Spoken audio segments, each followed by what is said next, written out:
Assalamualaikum warahmatullahi wabarakatuh. Marjuki OPD Channel berita dan informasi mengabarkan azan merupakan panggilan atau seruan bagi umat Islam untuk melaksanakan sholat dan sebagainya.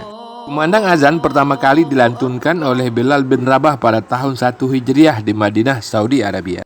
Selanjutnya sampai saat ini azan terus bergema di masjid-masjid dan tempat ibadah lainnya di seluruh permukaan bumi. Lantunan azan dikumandangkan secara bergiliran mengikuti perputaran waktu yang terus mengintari bumi. Misalnya di Indonesia saat menjelang fajar, lalu azan subuh mulai dikumandangkan di Merauke, Papua di ujung timur. Kemudian dilanjutkan di Timika beberapa menit kemudian, menyusul Wamena. Lalu seterusnya azan subuh akan bergema di kabupaten kota Semaluku.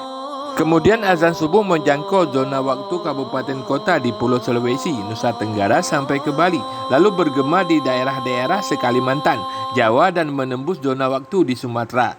Terus mengikuti waktu sampai azan subuh tiba di Andaman, India dan terus menjangkau negara-negara di 5 benua. Belum lagi azan subuh selesai dikumandangkan di seluruh penjuru bumi, azan zuhur sudah terdengar lagi di Papua, lalu disahuti daerah-daerah lainnya, sejumlah negara dan 5 benua.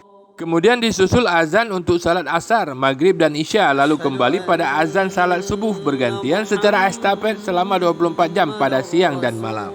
Maka suara azan terus mengelilingi bumi dan akan dikumandangkan sampai kiamat nanti, sebagaimana hadis riwayat Bukhari Muslim yang menyebutkan tidak akan terjadinya kiamat sebelum nama Allah berhenti disebut di muka bumi. Tidak sedikit pula karena mendengar azan manusia terbuka hatinya untuk masuk Islam.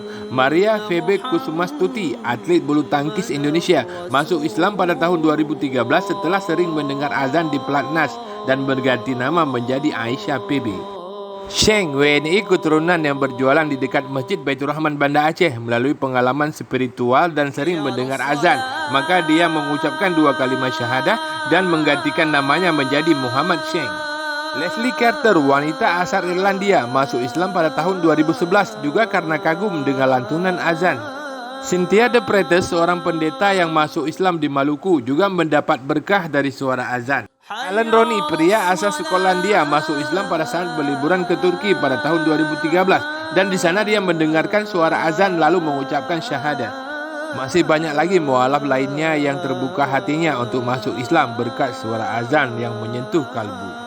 Demikian dan terima kasih telah menonton video ini. Wassalamualaikum warahmatullahi wabarakatuh. Ilal liqa.